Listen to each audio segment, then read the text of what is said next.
48장에 걸쳐서 꽤 긴 여정을 거쳐왔습니다.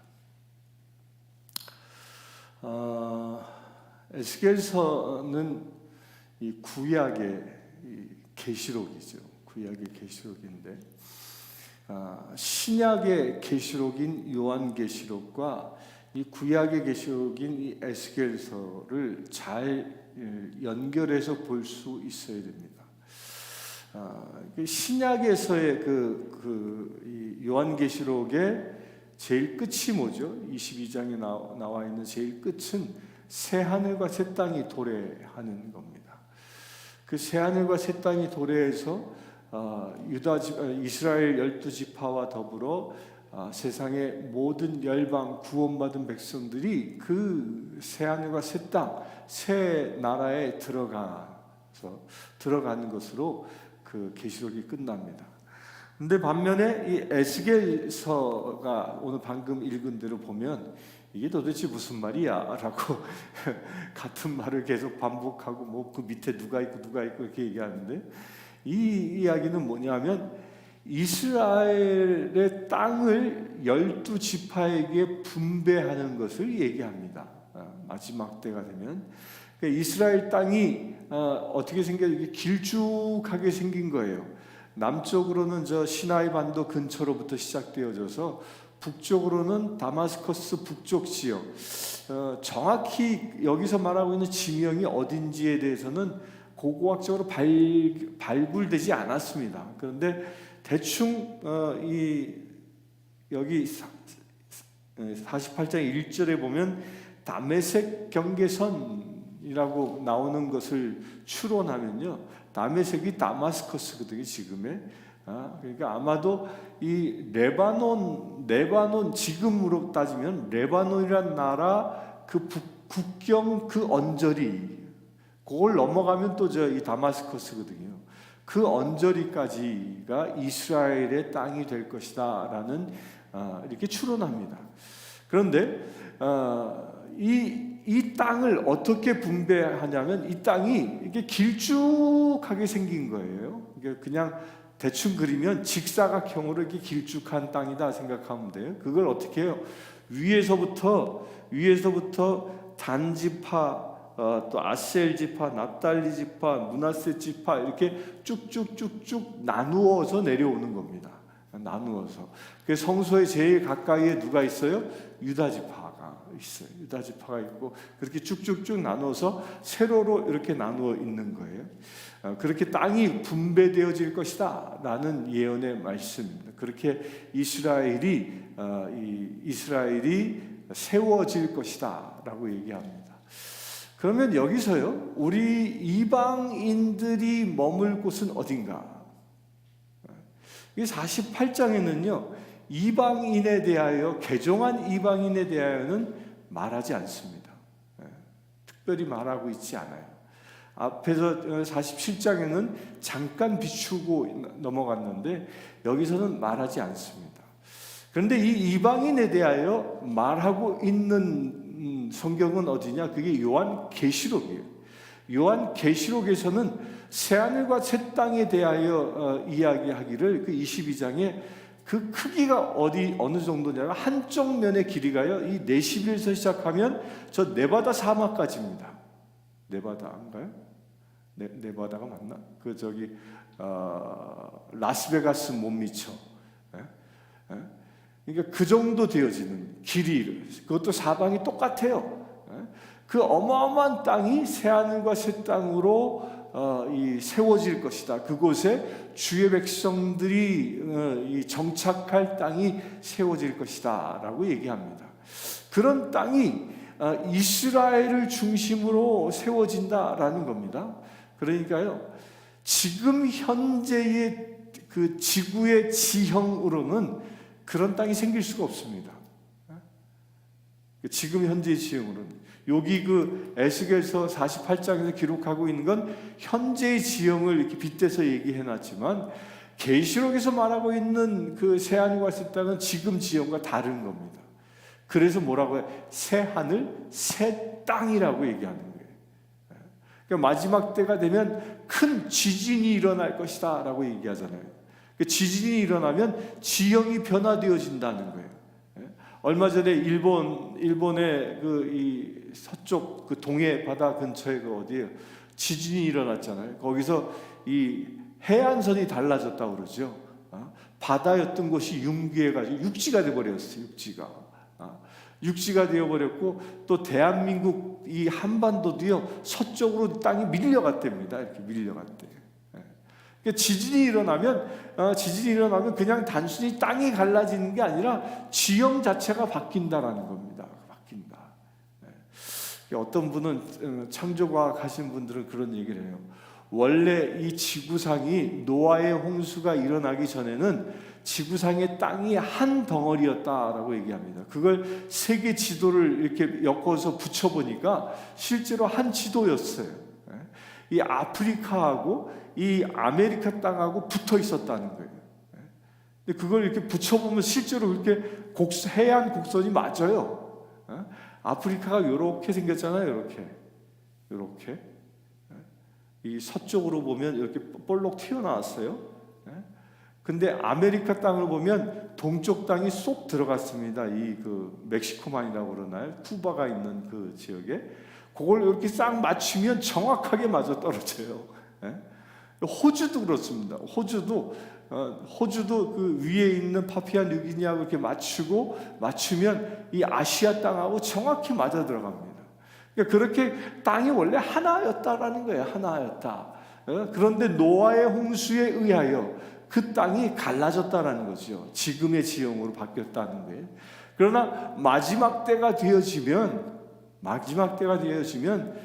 새로운 그 땅이 형성되어지는 일이 일어날 것이다. 이게 창조과학자들이 하고 있는 얘기입니다. 그렇게 되어질 때 계시록에서 말하고 있는 그 어마어마한 땅이 예루살렘 주변으로 생성될 것이다 라는 겁니다.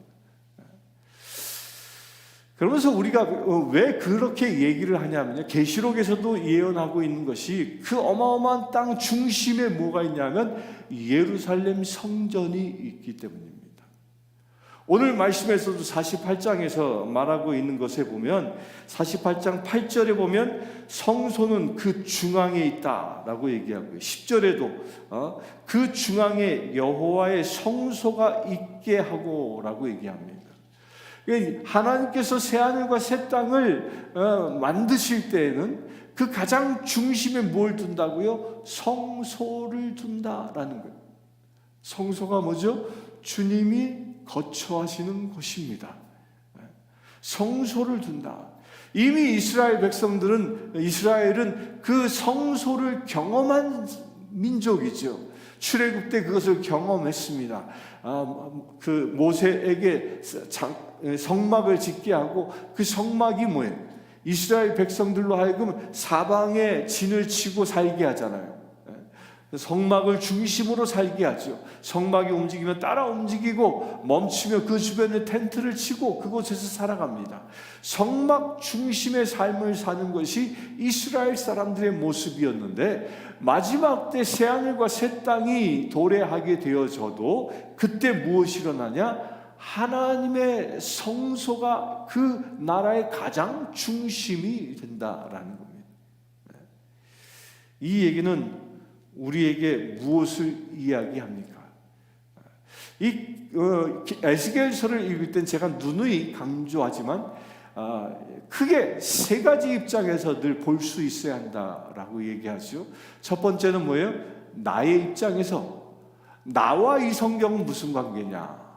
나의 입장에서, 나의 입장에서 볼 때는 어떻게 봐야 돼요? 우리 한 사람 한 사람이 주님의 영이 임하는 성전이다라는 개념으로 보는 겁니다. 그렇기 때문에 우리가 하나님을 모시기에 합당한 거룩한 존재가 되어져야 한다라는 거예요.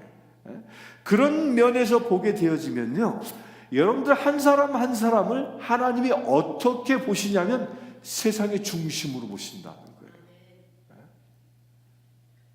저는 이 말씀 묵상할 때마다 막 흥분돼. 세상 사람들은 조영진이라는 사람 잘 몰라요. 그렇잖아요. 뭐 내시빌에 사는 한국 사람들, 교민들 뭐 좀 알 거고, 잘 몰라요. 그런데 누가 아신다고요? 하나님이 아셔요. 하나님이 아시고 하나님이 우리를 어떻게 여기십니까? 우리를 세상의 중심으로 여기신다는 거예요. 나에게 주의 영이 임하여 나를 주의 성소 되게 하시고 나를 세상의 중심 되게 하신다는 거예요. 따라서요, 우리가 밟고 서는 곳이 하나님의 중심이 되는 겁니다. 중심이 되는 거예요. 놀라운 은혜 아닙니까? 늙고 병들었다고 아이고 몸도 아프고 허리도 꼬부라지고 뭐 힘도 없는데 그렇게 생각하지 마십시오. 내 육신은 날로 쇠하나 내 영은 날로 새로워지는 겁니다. 새로워지는 거예요. 육신의 힘보다 더 강력한 힘이 뭐예요? 영적인 힘인 것입니다. 영적인 힘, 영적인 권세, 사단마귀를 대적하여 승리할 수 있는 그 힘의 권세가 어디에서 온다? 영적인 권세에서 오는 거예요. 그 영적인 권세를 주신 분이 누구예요? 바로 예수 그리스도인 겁니다. 그게 바로 주의 이름인 것이죠. 주의 이름으로 구하는 것 주께서 응답하신다 했어요. 주의 이름으로 말씀으로 구하는 것 주께서 확답해 주신다고 약속하셨지요. 그 권세예요. 그 권세가 어떤 권세입니까? 세상 온 우주 만물을 창조한 권세예요. 이게 놀라운 겁니다. 하나님께서 말씀으로 세상을 창조하셨지 않습니까? 그 창조하신 말씀의 권세를 누구에게 주셨어요? 우리에게 주신 겁니다. 이게 우리가 세상의 중심인 이유가 여기에 있는 겁니다. 따라서 우리는요, 입술을 열 때마다 그 하나님의 그 선한 영향력이 세상에 드러날 수 있도록 내가 쓰임받아야 하는 겁니다. 그래서 우리 그리스도인들은요, 함부로 말해서는 안 되는 겁니다. 함부로 얘기해서는 안 돼요. 중심이 흔들리면 전체가 흔들리니까. 그런 은혜 가운데 있게 되길 바랍니다. 내가 아무리 내 스스로 나를 생각해도 부족해 보일지라도 하나님은 나를 세상의 중심으로 본다. 이게 에스겔서를 보는 나 개인의 입장에서 보는 겁니다. 그 두 번째 입장이 있다고 그랬죠. 어떤 입장으로 보라고요? 에스겔서의 대주제는 뭐예요? 성전의 회복이잖아요. 그러면서 이스라엘의 회복이잖아요. 그러면서 성전의 이야기가 계속 나오잖아요. 그 성전이 또 두 번째 성전의 의미가 뭐예요? 우리가 섬기는 교회. 그 교회를 하나님께서 세상의 중심으로 삼으신다라는 거예요. 교회는 다른 것이 아닙니다. 교회는 사람들의 사교 장소가 아닙니다. 교회는 문화 공간도 아닙니다. 교회가 교회되게 하는 가장 중요한 것은요, 하나님의 임재하심입니다. 하나님이 계시는 것, 하나님이 계시는 것, 이게 가장 중요한 하나님의 그 임재함입니다. 중요한 메시지입니다. 제가 이 하용조 목사님을 상당히 좋아하고 존경하고 또 그분의 책을 뭐 거의 다 봤고요. 그분의 설교도 엄청나게 들었는데 다 좋은데 한 가지 저하고 부딪히는 게 하나 있어요. 그것만큼은 하용조 목사님하고 나는 동의할 수 없다 그래요. 그게 뭐냐면요, 하용조 목사님은 이 교회 이 성전의 개념을 뭐로 보냐면 무대 개념으로 봐요. 강대상이 무대다라는 거예요. 무대다. 연극의 그 무대와 같은 것이다. 그러니까 공연 장소와 같은 것이다. 그건 저는 좀 그건 좀 아니지 않냐. 근데 그래서 그 온누리교회 가면요, 십자가도 없고 아무것도 없어요. 아무것도 없고 저 뒤에 성가대석들이 이렇게 있고요. 그리고 거기서 늘 공연합니다. 공연해요. 온누리교회가 그래요. 저는 거기에는 동의하지 않습니다. 다른 데는 다 동의하는데 왜 동의하지 않을까요? 하나님은 우리 교회를 당신이 임재하는 성소로 삼으셨기 때문입니다. 성소로. 왜 성소를 삼으셨어요? 교회를 왜 성소 삼으셨어요? 교회는 세상 가운데 세우시고 세상을 정결케 하는 빛과 소금의 역할을 감당하기 위해서입니다. 따라서 교회는 하나님의 맛이 나는 것이, 교회는 어둠을 미치는 빛된 권세를 가진 것이에요. 그래야 교회가 서 있는 곳이 회복되어지는 역사가 일어나는 겁니다. 사단이 그것을 알기에 교회로부터 그 맛을 빼앗아 가기 위하여 교회를 희석시키는 겁니다. 온갖 잡스러운 신학들을 다 들어오게 해서, 인본주의 신학들이 들어오게 해서 교회가 세상을 살만 나는 세상 만드는 그런 역할을 못하게 하는 거예요. 소금의 맛을 잃어버리게 만드는 것이요, 교회가 빛을 잃어버리게 만드는 겁니다. 이 미국 땅에서 그런 대표적인 지역이 있습니다. 그게 어디냐면 샌프란시스코. 이 샌프란시스코 그 도시 이름이 뭐예요? 성 샌프란시스코를 기념해서 만든 도시예요. 그 도시가 세워질 때에는, 초창기 때에는 우리 프란시스처럼 신실한 사람들이 모여 사는 도시입니다. 이런 선언으로 도시가 만들어진 거예요. 프란시스는 어떤 사람이었습니까? 그가 말씀을 사모하여 말씀을 들을 수 있는 사람이 없을 때에는 하늘 나는 새들을 향하여 설교했던 사람이에요.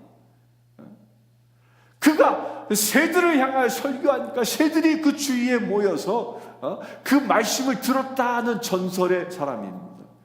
그래서 프란시스의 그림을 보면 어깨에 새가 있어요. 새가. 그렇게 하나님의 말씀을 사모하는 사람들이 모여 만든 도시가 샌프란시스코인데, 지금은 그 도시가 폐허가 되어가고 있잖아요. 거리에는 마약 중독자로 넘쳐나고 상점들이 문을 닫고 도시가 망해가고 있어요. 그 망해가게 되어지는 그 첫 출발점이 어디냐면요, 교회가 복음의 진미를 잃어버리기 시작하면서, 교회가 어느 순간 동성애를 받아들이고 교회가 어느 순간 인본주의를 받아들이고 그리하여 복음의 빛을 잃어버리는 거예요. 소금의 맛을 잃어버린 거예요. 그게 사단의 역사예요. 샌프란시스코에는 미국 최대의 동성애 마을이 있다고 하잖아요. 최대의 동성애 마을. 교회가 맛을 잃어버리면요, 지역이 흑암의 권세에 장악된다. 마지막 때 이 교회의 회복이 마지막 때 하나님의 나라를 일구는 놀라운 역사의 장소가 되어야 한다는 겁니다. 이 회복이 일어나야 하는 거예요. 그래서 마지막 때 대부흥의 이야기를 하는 이유가 거기에 있는 겁니다. 우리 성신교회 마지막까지 살아있어야 돼요. 마지막까지 맛을 내는 교회, 빛을 발하는 교회. 그럴 때 하나님은 세상의 중심으로 우리를 쓰신다는 거죠. 세 번째 의미가 있습니다. 무슨 의미죠? 실제 이야기입니다. 이스라엘 땅에 하나님이 실제로 일하신다는 겁니다. 그걸 제가 쭉 누누이 말씀드렸죠. 무화과 나무의 저주가 풀어졌지요. 주께서 무화과 나무를 저주하여 그 나무가 죽었는데 새싹이 돋는다라고 했습니다. 마지막 때 그 새싹이 돋은 것이 1948년 이스라엘의 재건이었습니다. 인류 역사상 2000년 동안 나라를 잃어버린 패망한 국가가 다시 건국한 나라는요, 전 세계 인류 역사상 한 나라도 없습니다. 한 나라도 없어요. 유일하게 이스라엘만, 죽은 나라가 살아나는, 하나님의 예언이 이루어지는 거죠. 그래야 그 나라에 오늘 읽은 그 성소가 준비되어질 것입니다. 우리가 쭉 봐왔던 성전, 네모바트한 성전이 그 모리아산 제단 중심에 세워질 것입니다. 언제 종말의 때가 오냐? 여러분들 힌트를 주겠습니다. 그 날과 그 시는 언제일지 예수님도 모른다고 그랬어요. 그런데 주님께서 뭐라고 그랬어요? 시기를 보면 짐작할 수 있다고 그랬잖아요. 따라서 우리가 짐작할 건요, 여러분들, 이스라엘의 그 지금 무슬림 그 사원, 황금 사원이 무너지고, 그 자리가 모리아산이거든요. 그게 무너지고 거기에 새 성전이, 우리 보았던 에스겔서에서 40장 이후부터 얘기했던 그 새 성전이 세워지는 그날이 오면 주의 날이 가까웠다. 얼마 남지 않았습니다. 그날이 어쩌면 우리 세대에 이루어질지 모릅니다. 지금 이스라엘의 정권을 잡은 사람들이 어떤 사람이냐면 전통 유대인들이 정권을 잡았어요.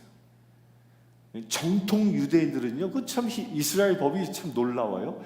정통 유대인들은 직업을 갖지 않습니다. 그 사람들 뭐 하냐면 하루 종일 말씀 보고 기도하는 게 그 사람의 사역이에요. 그 정통 유대인들은요, 예루살렘 통곡의 벽에 가서 거기 가니까 실제로 그 굴을 파놓고요, 거기 남자들이 바글바글 가서 들어와 있어요. 요만한 꼬마부터 시작해가지고 할아버지까지 그들이 뭐 하나 했더니 계속 말씀 보는 거예요. 말씀 보는 거. 그리고 순서가 되어지면 그 벽에 말씀 들고 가가지고 하면서 하고 있는 하가. 이 사람들은 누가 먹여 살리냐면 국가에서 월급을 줍니다. 국가에서 월급을 줘요. 그 정통 유대인들 여기 막 머리띠하고 술 달고 모자 쓰고 국가에서 먹고 있어요. 뭐 하라고요? 기도하라고. 새 예루살렘, 새 성전이 세워지도록 기도하라고. 저 이슬람의 사원이 무너지도록 기도하라고 국가에서 세금, 생계를 다 책임져 줍니다.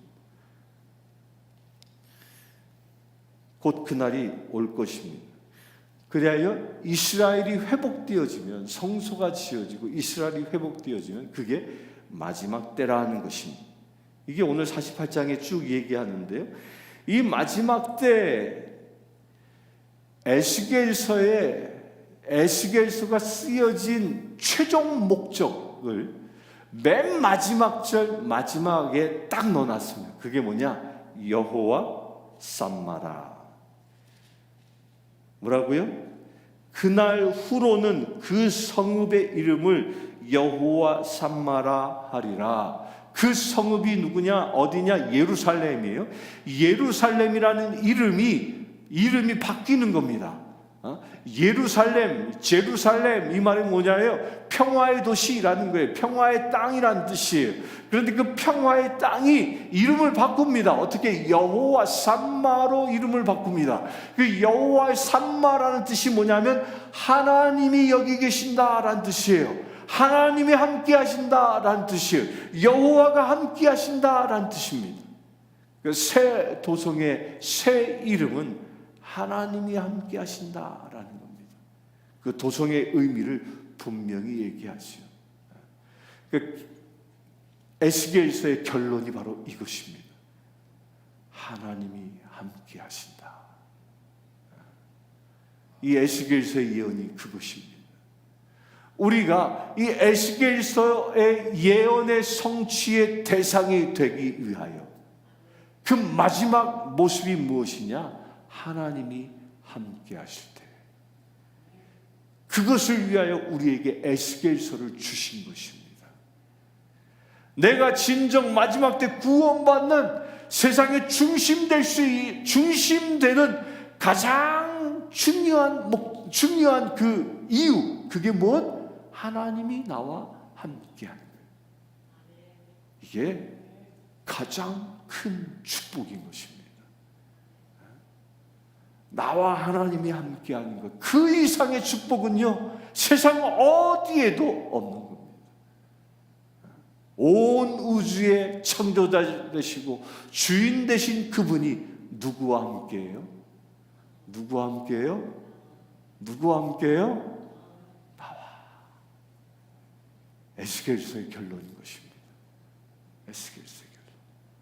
우리 그런 자긍심을 갖고 살아가시길 바랍니다. 하나님이 나와 함께한다라는 이 믿음이 있으면요, 우리는 죄 가운데 빠질 수 없습니다. 하나님이 나와 함께한다는 믿음이 있으면요, 우리는 날마다 기뻐하며 승리하는 삶을 살게 되어져 있는 것이죠. 이것을 놓고 에베소서에 뭐라고 얘기합니까? 성령의 전신갑주로 무장한 자라 하는 거예요. 에스겔서의 결론처럼 여러분들 모두 여호와 삼마의 삶을 살아가길 바랍니다. 누가 뭐래도 나는, 절 따라합시다.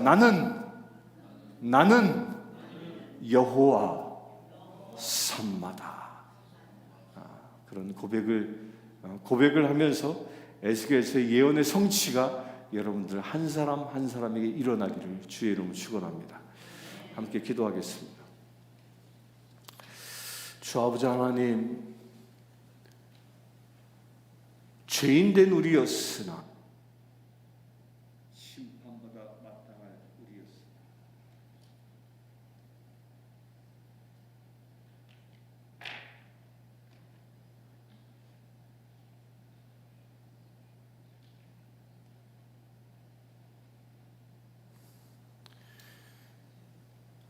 아버지 하나님, 우리의 모습을 보면 심판받기에 마땅한 죄인이었습니다. 늘 죄 속에 살아가는 불쌍한 심령입니다. 그러나 주님께서는 그런 우리도 사랑하셔서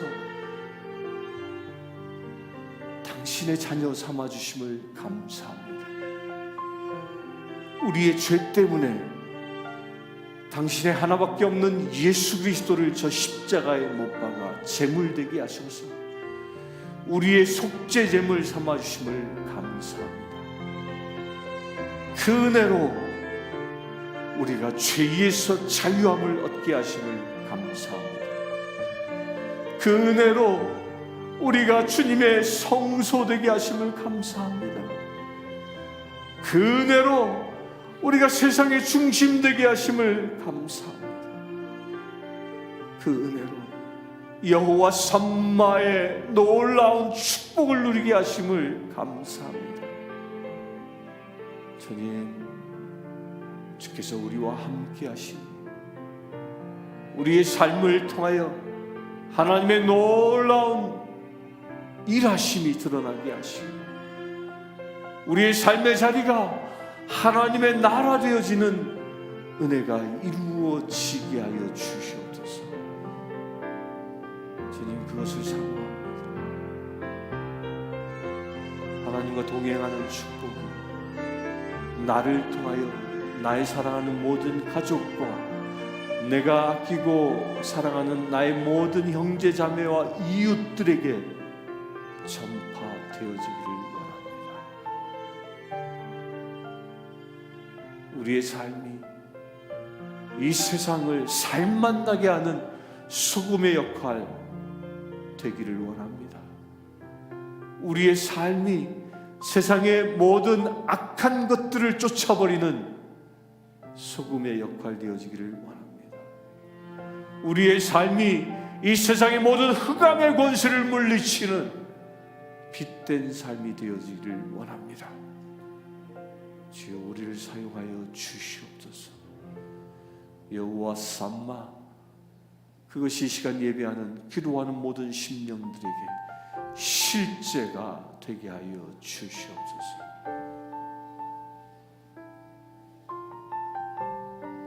우리 주 예수 그리스도의 이름으로 기도합니다.